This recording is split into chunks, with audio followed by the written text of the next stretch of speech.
El Fondo Monetario Internacional fue diseñado en 1944 a fin de garantizar la estabilidad del sistema monetario internacional después de la Segunda Guerra Mundial. Se suponía que el FMI daría estabilidad económica a los países, pero desde entonces se ha demostrado que su tarea ha sido enriquecer a las corporaciones y banqueros para los cuales ellos trabajan, y adueñarse con mucha astucia los recursos naturales del país al que supuestamente ayudan.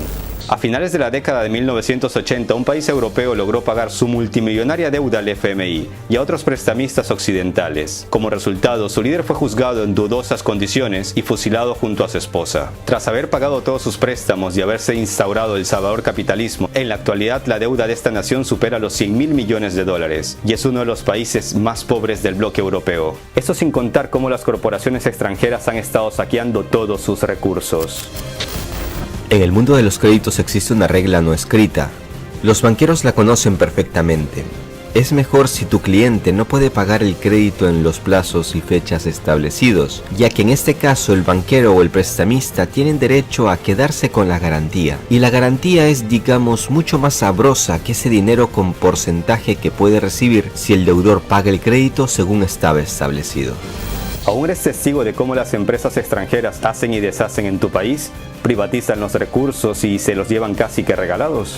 Soy Gabriel Bulgakov y en este capítulo te voy a contar unos hechos reveladores. Y al final comprenderás cómo algunas naciones han logrado salir del yugo al que son sometidas por las élites financieras. Suscríbete al canal y sígueme en Instagram, donde la comunidad va creciendo y se hace muy familiar.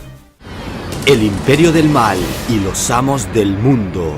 Sexta parte. Hay gobiernos buenos y hay gobiernos malos. Todo depende de quién te lo diga, ya que la mayoría de la prensa de casi todos los países están vendidas al poder financiero. Por ejemplo, la crisis de México de 1982 derivó un jugoso préstamo al FMI, y desde entonces en este país han estado privatizando decenas de empresas en áreas exclusivas y prioritarias del Estado. Casi todos los medios te cuentan que eso es bueno para la economía, pero lo que no te cuentan es que estos políticos terminan luego en altos cargos con millonarios sueldos de esas empresas privadas que hicieron la compra al Estado a precio de huevo. No más privatizaciones, esta política irá al basurero de la historia, decía López Obrador en su campaña presidencial. Y es que el viejo modelo de privatización, ese que pasa por la transferencia de las riquezas al extranjero y el desmantelamiento de la economía nacional, siguen muy en pie en países como México. Pero también salta a la vista otra pregunta: ¿hay dictaduras buenas y dictaduras malas? Otra vez, todo depende de quién te lo diga. En algunos casos, unos dictadores asesinos fueron para Estados Unidos héroes, ya que se sometían dócilmente a las demandas de Washington. En otros casos, otros dictadores serán para Estados Unidos demonios de este mundo, pero no porque tenían o tienen a su pueblo en la miseria, sino porque no acatan las órdenes desde Washington. Por ejemplo, la dictadura de Pinochet en Chile dejó más de 40.000 víctimas confirmadas y se cifró en más de 3.000 muertos y desaparecidos desde 1973 a 1990. También se sabe a ciencia cierta todo el asesoramiento político y militar que recibió Pinochet desde Estados Unidos. Pero hoy te voy a contar el caso de un dictador que se opuso a la banca y a la privatización de una de sus mayores minas de oro, pero terminó con un disparo en la cabeza. Y es que resulta difícil entender por qué si entre 1950 y 1975 la economía de Rumania creció a uno de los mayores ritmos del mundo, en la actualidad es uno de los países más pobres de Europa. Todo empezó con una serie de errores en las estrategias económicas en la década de los 70 que desató una crisis en este país. En concreto, algunas de sus industrias como la petroquímica o la del acero tenían una capacidad de producción mucho mayor de la necesaria para satisfacer las necesidades propias y de la demanda exterior, resultando en una infrautilización de las instalaciones. Al ver el estado moribundo de esta nación, los países occidentales se mostraron dispuestos a ayudarles y posteriormente entró en juego el FMI. A mediados de los años 80, la deuda de Rumania a organizaciones financieras occidentales alcanzaba la suma de 22.000 millones de dólares. Y al entender que cada vez se metía en una situación más complicada, el líder de Rumania, Nicolae Ceausescu, llamémosle dictador si se quiere, entendió que necesitaba tomar medidas. Entre tantos problemas se sumaba el hecho de que su gran amigo, la Unión Soviética, a cargo de Gorbachev, había empezado una reforma económica conocida comúnmente como perestroika. Rumania estaba en una encrucijada. Y fue así como el líder rumano decidió pagar todas sus deudas lo más rápido posible y a cualquier precio. Y el precio que pagaron los romanos fue una época de austeridad extrema. Debido a que la producción agrícola e industrial del país se exportaba en su gran mayoría, el resultado fue la escasez de comida, energía y medicamentos, que provocó que la vida diaria de muchos romanos fuera una lucha por la supervivencia. En todo el país se llevó a cabo un sistema alimentario de tarjetas. La norma por mes era 5 huevos, 2 libras de azúcar, media libra de mantequilla. El pan y las patatas también fueron reducidos en la dieta, debido a que también se exportaban. Empezó también una lucha contra la economía de la electricidad. La norma de temperatura en una oficina fue determinada en 14 grados centígrados. Agua caliente daban solo una vez a la semana, y a los que tenían coche se les daba no más que 30 litros de gasolina al mes. Pero estas medidas de austeridad extrema dieron sus frutos en un corto periodo de tiempo, ya que el país empezó a pagar su deuda externa a una velocidad inesperada, y a Occidente esto no le gustó. Fue entonces como Estados Unidos empezó a cambiar las reglas del juego en el comercio exterior a Rumania. Y aunque desde el FMI decían que Rumania era un montón de basura, lo cierto es que por esos años este país era para ellos una máquina de ganar dinero. En mayo de 1989, Rumania pudo pagar por completo los 22.000 millones de dólares que tenía como deuda. En teoría, los prestamistas debían estar contentos, pero no.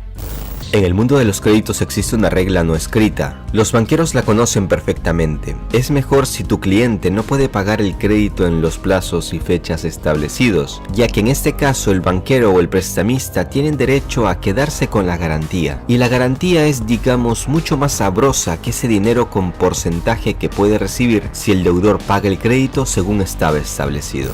Y la principal y jugosa garantía rumana para los prestamistas occidentales era Rasia Montana, un maravilloso lugar que es considerado el mayor depósito de oro en Europa. Las élites financieras veían cómo la gallina de los huevos de oro se les esfumaba al ver cómo Rumania terminaba de pagar hasta su último centavo de deuda. Había que tomar medidas, de inmediato. No te vayas, que ahora viene el desenlace de esta triste historia. Todos los detalles de la muerte de uno de los últimos dictadores de Europa todavía permanecen en secreto. La Revolución Rumana se inició en diciembre de 1989 con una serie de conflictos y enfrentamientos que en tan pocos días llevaron a Ceausescu a refugiarse a las afueras de la capital junto a su esposa. Pero en el coche en el que iban de repente se acabó la gasolina y en ese momento fue detenido. Posteriormente hubo un juicio en dudosas condiciones que apenas duró 3 horas. Y aunque las acusaciones no eran tan convincentes, se lo condenó a muerte junto a su esposa. Fueron fusilados durante una fría Navidad el 25 de diciembre de 1989. Solo te dejo un dato. Fue acusado de un genocidio de 60.000 personas. Pero lo cierto es que esta cifra se había exagerado hasta 600 veces por motivos propagandísticos. La gran diferencia entre 100 muertos y 60.000 es evidente. Pinochet, con más de 3.000 muertes comprobadas y sus decenas de violaciones a los derechos humanos, disfrutó a sus anchas casi toda su vida. Si bien es cierto que murió bajo arresto domiciliario con más de 300 cargos pendientes, la justicia entró en acción solo cuando ya era imposible ocultar todo su terrorífico legado. Para mí es evidente la causa del asesinato de Ceausescu. No tenía nada que ver con algún tipo de ideología o por su política. Se trató de una sentencia de muerte por su iniciativa de salirse del camino de esta bancocracia mundial. En la actualidad, Rumania es uno de los países más pobres de Europa y su deuda supera los 100.000 millones de dólares. El capitalismo ha triunfado en este país y los corruptos que llegaron al poder han llenado sus bolsillos hasta la saciedad. Se puede afirmar que Rumania se ha quedado por mucho tiempo, si es que no es para siempre, en una deuda que la mantendrá sumida en la pobreza y en problemas financieros. ¿Pero en serio no hay manera de plantarle cara al sistema financiero mundial? Parece que sí lo hay, y un gran ejemplo es un pequeño país vecino de Rumania, Hungría. Te cuento en pocas palabras lo que ha hecho este país para que te sirva de ejemplo y hagas comparaciones con las decisiones de países como Argentina, Ecuador y algunas naciones de Centroamérica.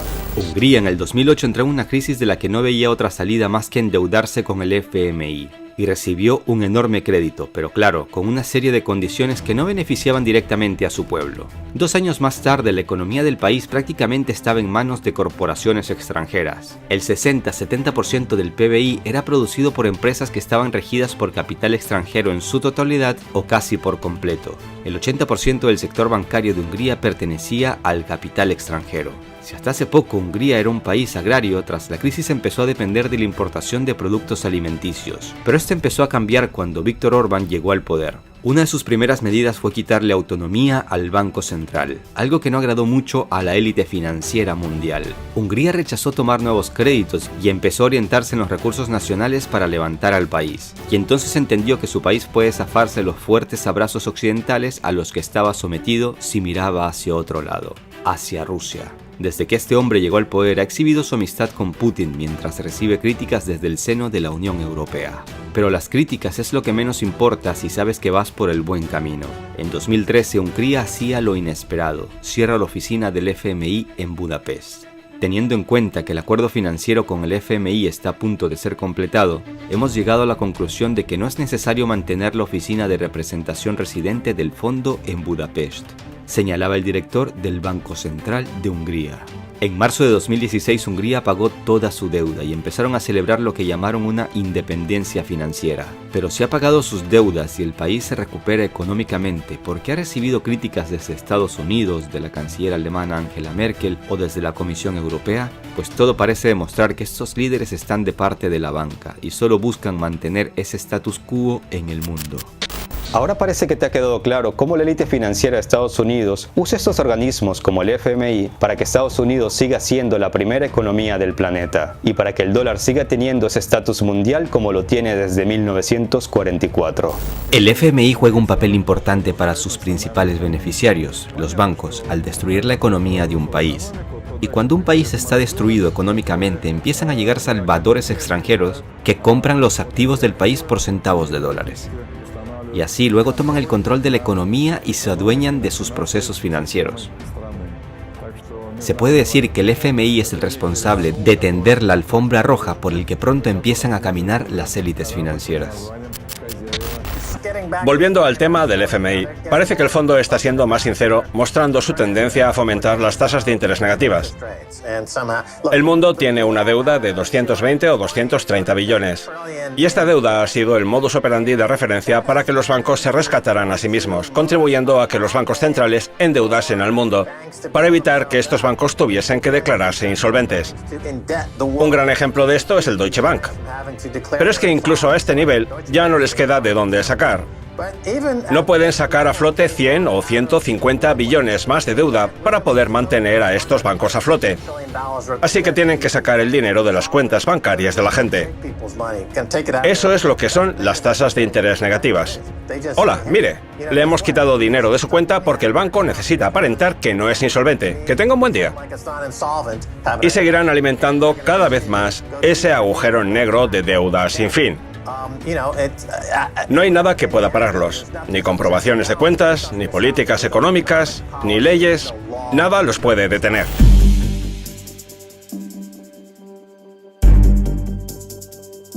% is the percent of that money that went to the Greek state. The rest went to the banking sector. Primarily the foreign banking sector, not the Greek banking sector. A part of it went to the banking sector. In Greece too, but most of it to non-Greek banks.